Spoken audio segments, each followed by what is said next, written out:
"I'd like to make a toast," Ryan announced, raising his glass. The chatter in the room faded as all eyes turned to him. He had that gleam in his eye, the same one he always had when he was about to steal the spotlight.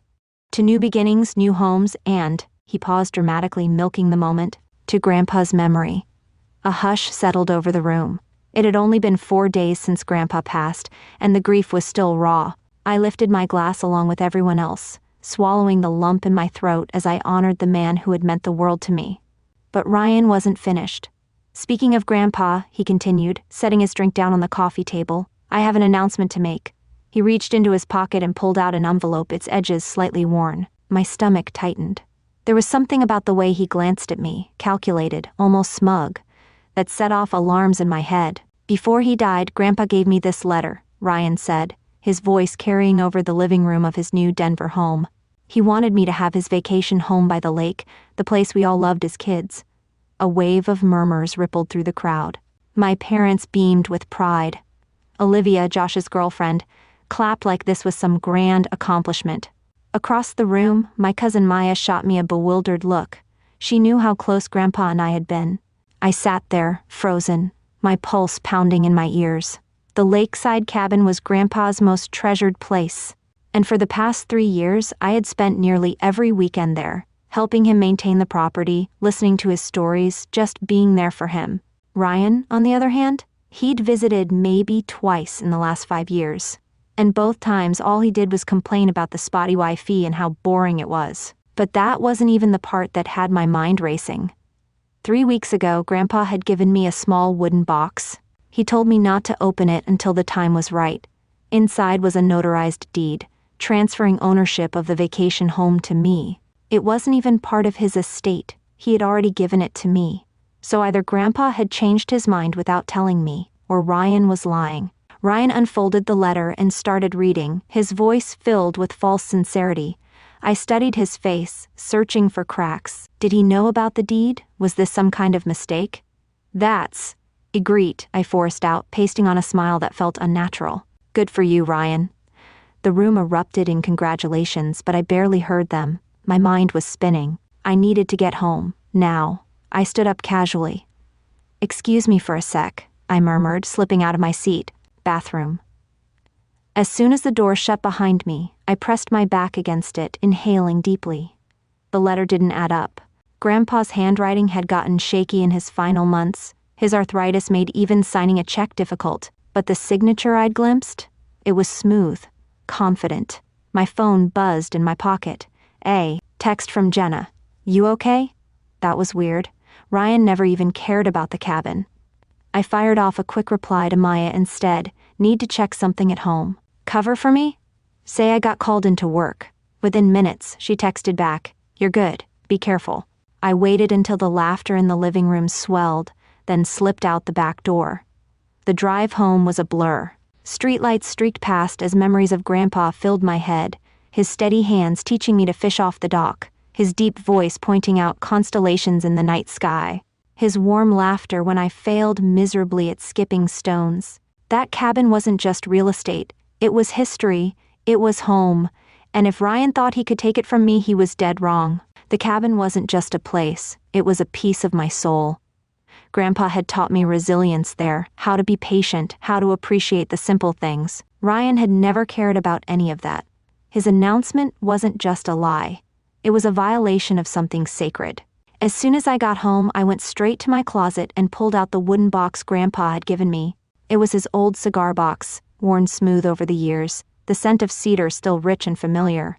I ran my fingers over the lid, remembering his voice. "Don't open this until you need to know the truth." At the time, I thought he was just being sentimental. Now, I realized he had seen this coming. My hands trembled as I lifted the lid. Inside, everything was neatly arranged. Several folded documents, a sealed envelope with my name scrawled across the front, and a small brass key. I knew that key well.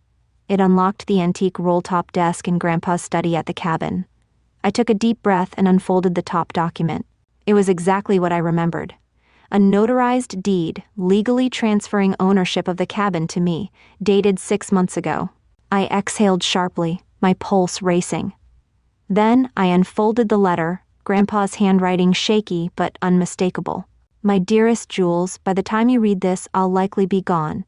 I've decided to give you the cabin while I'm still alive to avoid any complications. You're the only one who truly loved this place as much as I did. Your brother never showed interest, except when he needed a place to host parties when I wasn't around. My throat tightened as I kept reading. I know your brother might contest this, which is why I've had everything properly notarized and filed. There's a copy with my lawyer, Harold Thompson. The cabin is legally yours already. This isn't part of my will or estate. I trust you to honor the spirit of our special place. Tears blurred my vision. Ryan had lied, not misunderstood, not been mistaken. He had lied. He knew exactly what he was doing, fabricating that letter, knowing full well Grandpa had already given the property to me. The audacity was breathtaking, even for him. My phone buzzed with messages. One from my parents, "Where did you go?" One from Ryan, "Nice disappearing." Act. "Don't worry, you can still visit the cabin. If you ask nicely." I stared at the words, my jaw clenching. That was it. I wasn't going to let him get away with this. But I wasn't going to do it over text. No, this called for something more direct. I gathered the documents, tucked them safely back into the box, and checked the time. The party would still be going for another couple of hours. I wiped my tears, steadied my breath, and grabbed my car keys. It was time for the truth to come out. The drive back to Ryan's house was quiet, giving me time to think. I wasn't going to cause a scene. That wasn't my style, and it certainly wasn't what Grandpa would have wanted. He always told me, "When you have truth on your side, Jules, you don't need to shout it from the rooftops. The quiet truth hits harder than any loud lie." I pulled up a block away, the wooden box sitting in the passenger seat beside me. For a moment, I just sat there, gripping the steering wheel, gathering my courage. I thought about all those weekends at the cabin, how Grandpa's face would light up when I arrived, how we'd sit for hours on the porch swing, talking about everything and nothing. I could almost hear his voice in my head. "Do the right thing, Jules, with grace." I let out a slow breath. Then, I grabbed the box, stepped out of the car, and walked toward the front door. It was time to set the record straight. When I knocked, Ryan answered the door himself. His expression flickered from surprise to something closer to annoyance. "Work emergency over already?" he asked, his tone laced with disbelief. He never bought my excuse in the first place. I didn't engage. "We need to talk, Ryan." I stepped past him into the house before he could object. The living room fell quiet as everyone turned to look at me. My father sat in an armchair, inspecting what must have been Ryan's letter, while my mother was deep in conversation with Teresa about renovations for the cabin. Maya sat off to the side, her discomfort clear as she quietly observed the scene. "Lily's back," my mother announced, as if I hadn't just walked in. "We were just discussing Ryan's wonderful news about the cabin." "Actually," I said, setting the wooden box down on the coffee table, "that's exactly what I wanted to talk about." Ryan's eyes locked onto the box. I saw it immediately, the flicker of recognition. He knew what it was. "What's that?" he asked, feigning ignorance. "Something Grandpa gave me 3 weeks ago." I kept my voice steady. He told me not to open it until the time was right. I looked directly at him. "I think that time is now." Before Ryan could object, my father leaned forward with interest. "What is it, Jules?" I opened the box, carefully removing the notarized deed in Grandpa's letter. 6 months ago, Grandpa legally transferred ownership of the vacation home to me," I said, laying the documents on the table for everyone to see. "It's already mine. It's not part of his estate or will." Silence. My mother's mouth fell open. My father picked up the deed, brow furrowing as he read it over. Ryan stood frozen, his face draining of color. "This is notarized," my father confirmed, flipping through the pages. "And this is definitely your grandfather's signature." "That's impossible," Ryan blurted. "Grandpa gave me the letter. He wanted me to have the cabin." I extended my hand toward my father. "May I see that letter again?" He hesitated, then handed it over. I placed it side by side with Grandpa's handwritten letter from my box. The difference was immediate and glaring. The handwriting on Ryan's letter was an obvious attempt at imitation, close, but too smooth, too practiced. It lacked the telltale shakiness from Grandpa's arthritis. And the signature, too perfect, too controlled. "Ryan," my mother whispered, barely able to say the words. "Did you forge this letter?" His silence was answer enough. The weight of the room shifted. The truth hung between us, exposed and undeniable. Ryan's jaw clenched, his hands balling into fists at his sides. The defiance was still there, but now there was something else. Desperation. "You don't understand," he finally muttered. "It's not fair that she gets everything." I blinked. "Everything?" My voice came out sharper than I intended. "What are you talking about?" Ryan scoffed, the dam finally breaking. "You were always Grandpa's favorite," he snapped. "Always visiting him, always helping him, always the perfect grandchild. The rest of us barely got a look in." My father cleared his throat, clearly uncomfortable. "Ryan, regardless of how you feel, forging your grandfather's signature is serious." "Let me see those," my mother interrupted, reaching for both letters. She held them side by side, her expression shifting from disbelief to something heavier. Her shoulders slumped. "Oh, Ryan," she sighed, "how could you do this?" The air in the room changed again. More silence. Then Olivia, who had been standing quietly near the doorway, slowly picked up her purse. Her face had gone pale. "I think I should go," she murmured. Ryan turned to her, panic creeping into his voice. "Wait, Olivia, this isn't what it looks like." But she was already walking toward the door. A moment later, it shut behind her with a quiet finality. No one spoke. Maya caught my eye and gave me a small nod, a silent confirmation that she had seen through Ryan's act long before tonight. I let out a breath. The truth had finally come to light. "I don't understand," my father said finally, his voice heavy with disappointment. He turned to Ryan, eyes searching for an explanation. "Why would you announce something like this without even checking if it was true?" "The will reading isn't until next week." Ryan's face darkened, his embarrassment clear. He exhaled sharply, his jaw tightening before he admitted, "I found out about the deed." Silence stretched across the room. "I was at Grandpa's lawyer's office last week, asking about the estate," he continued, his voice bitter. "Thompson mentioned that the cabin wasn't part of it because it had already been taken care of. He wouldn't tell me more because of client confidentiality, but I knew what it meant." He paused, then shook his head. I thought if I announced it first, maybe." "Maybe what?" my mother pressed, her voice unusually sharp. Ryan hesitated, then let out a frustrated breath. "Maybe Lily would just let me have it. Maybe everyone would believe me instead of her for once." His voice rose, the anger laced with something else, something raw. "Maybe I could have something that mattered to Grandpa too." The weight of his words hung in the air, settling deep. I felt a flicker of something unexpected, sympathy. Had he really felt that excluded from Grandpa's life? Had he convinced himself that lying was his only way in? "Ryan," I said quietly, meeting his eyes.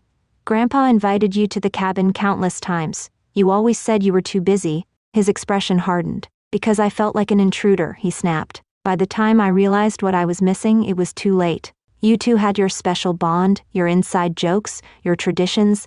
There was no room for me." My father shook his head, disappointment clear in the deep lines of his face. "That doesn't justify lying to the entire family, son." Ryan let out a long breath and sank into a chair, rubbing his temples. The fight drained out of him all at once.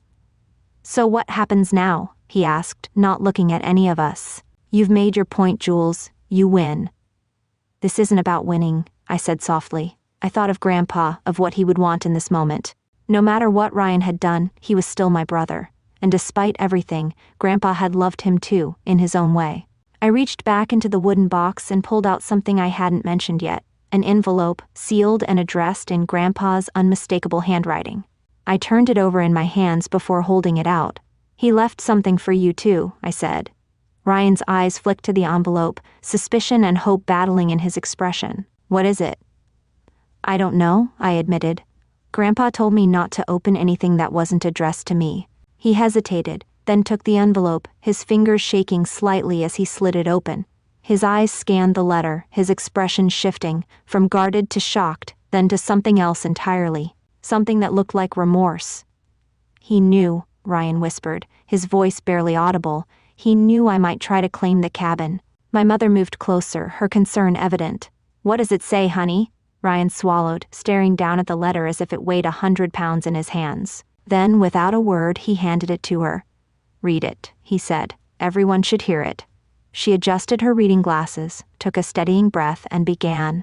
"Dear Ryan, If you're reading this, then Lily has opened my cedar box, which means one of two things. Either I'm gone, or something has happened that made her feel it was necessary to reveal its contents.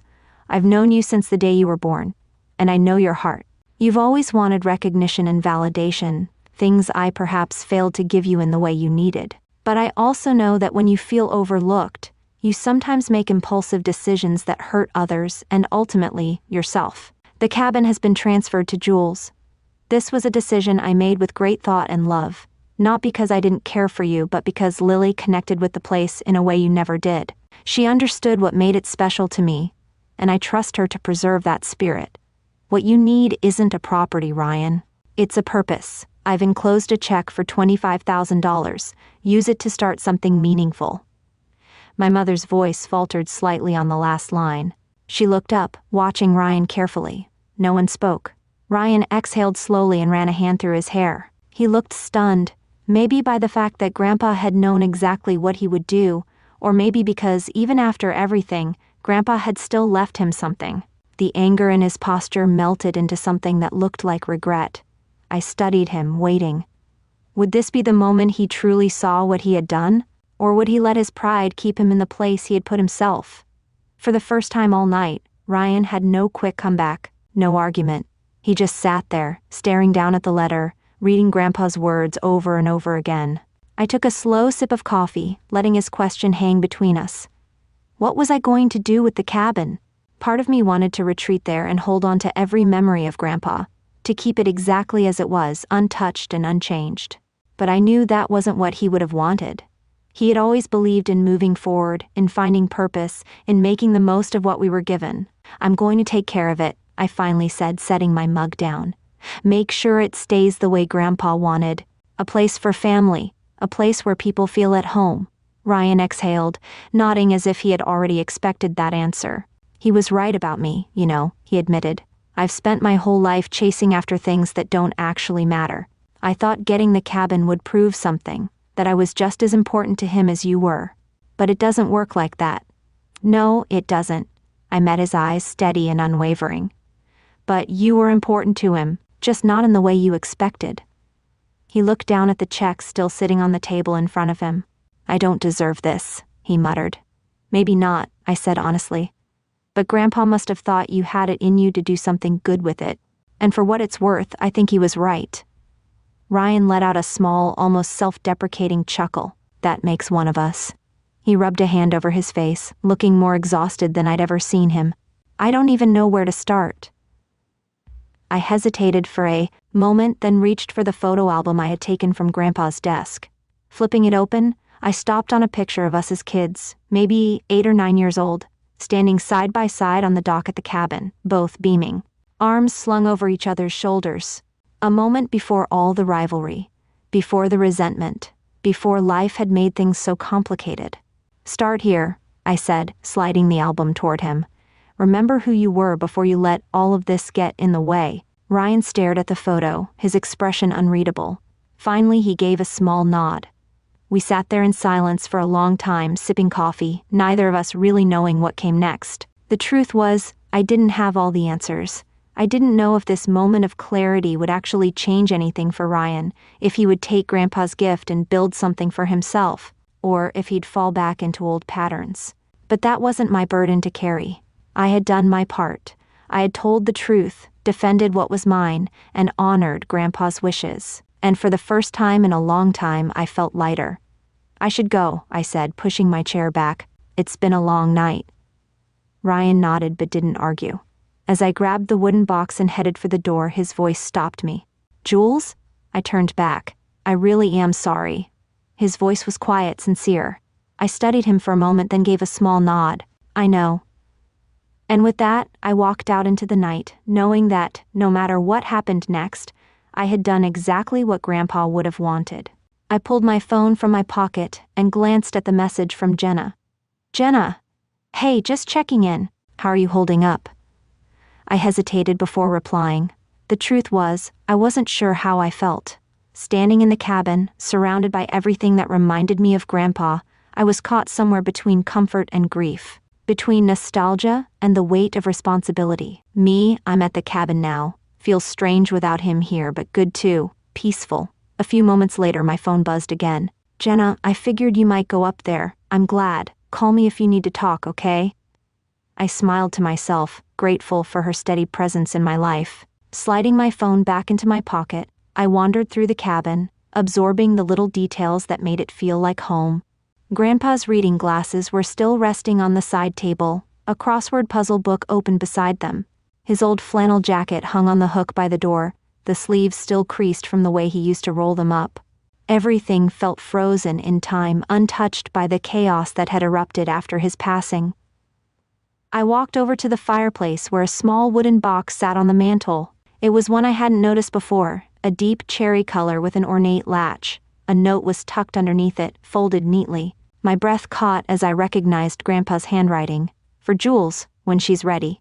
My heart pounded as I carefully lifted the note and unfolded it. My dearest Jules, if you're reading this, then you've come back to the cabin, just like I hoped you would. I always knew you would take care of this place. You've got my heart, kiddo, and I trust you to do what's right. But I also know you carry the weight of responsibility more than you should. So here's my last bit of advice to you. Don't let this place become a burden. Let it be a home, a refuge, but not an anchor. Share it. Let it be filled with laughter and family, even if family isn't perfect. Forgiveness doesn't mean forgetting, and it sure as hell doesn't mean rolling over for people who don't deserve it. But it does mean letting go of the past so it doesn't steal your future. I love you, Jules, and I'm proud of you, always. Grandpa, tears welled in my eyes as I pressed the letter to my chest, his words sinking deep. I had spent so much time trying to protect this place, fighting for it, proving that it was mine. But maybe Grandpa was right. Maybe it wasn't about ownership. Maybe it was about what came next, about keeping the spirit of this place alive, about not letting old wounds stop me from building something new. I opened the wooden box, unsure of what I would find inside. Nestled inside was a set of photographs, some I had seen before and others I hadn't. There were pictures of me and Grandpa fishing off the dock, of summer cookouts, of Ryan and me as kids, side by side with identical grins. But there was one photo that stood out, a picture of Grandpa and Ryan sitting together on the cabin porch, deep in conversation. On the back, in Grandpa's handwriting, was a single line, "Give him a chance to find his way." I let out a slow breath, reading the words over and over. After everything that had happened, I wasn't sure I could fully trust Ryan again.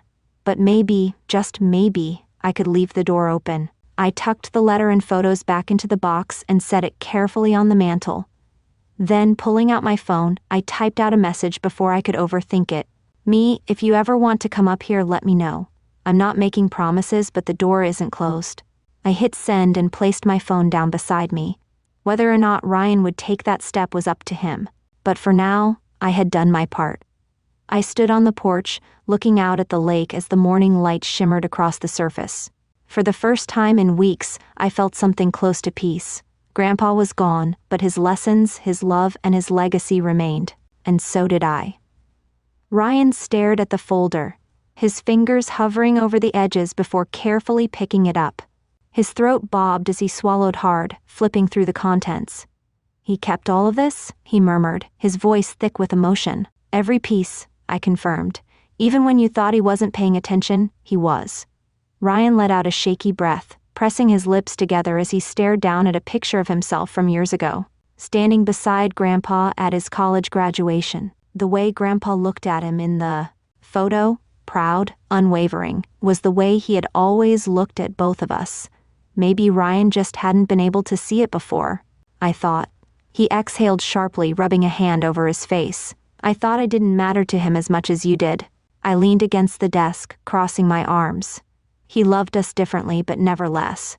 You know how he was, he met people where they were. I needed him in my life a certain way, and you needed him in another. He never stopped hoping you'd come around." Ryan nodded, staring at the folder as if it held some long-lost part of himself. We stood there in silence for a moment before I spoke again. "Look, I don't know if we'll ever be as close as we were when we were kids, and I'm not saying I can just forget what you did. But if you're really trying to change, I think Grandpa would want me to at least meet you halfway." Ryan looked up, a flicker of something hopeful in his expression. "I am," he said, his voice steady. "I won't mess this up again." I didn't respond right away. Words were easy, but trust, that had to be earned. After a beat, I reached into the desk and pulled out something else, a small, well-worn pocket knife. I flipped it open, revealing the initials carved into the handle. J.H. Ryan let out a soft, surprised laugh. His lucky knife. He used to say he carried this thing for 50 years and never needed it once. I held it out to him. But he always kept it just in case. Ryan hesitated, then slowly reached out and took it from my hand. He turned it over, studying it as if it held some unspoken lesson. Maybe, I said quietly, it's time you start carrying it too. A moment passed between us, something unspoken but understood. Ryan nodded, slipping the knife into his pocket. Thank you, Jules. We didn't hug, we didn't need to. But as we walked out of the study and onto the front porch, the space between us felt lighter. We stood side by side, watching the lake as the late afternoon sun shimmered across the water. Do you ever think about selling this place? Ryan asked after a long silence. I shook my head. Not a chance. He smiled, just a little. Good. And for the first time in a long time, I believed him. As the sun dipped lower, the sky melted into soft hues of orange and pink, casting a warm glow over the lake.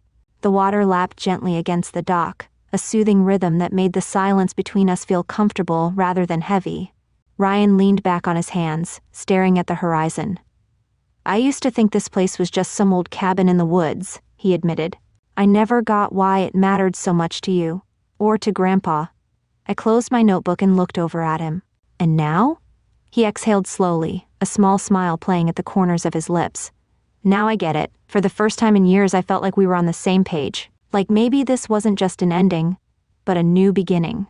Ryan kicked his feet through the water, sending ripples across the surface. So, what's first on the list of projects? I smirked. You really want to help? Yeah, he nodded, more certain than I'd ever seen him. I think I do.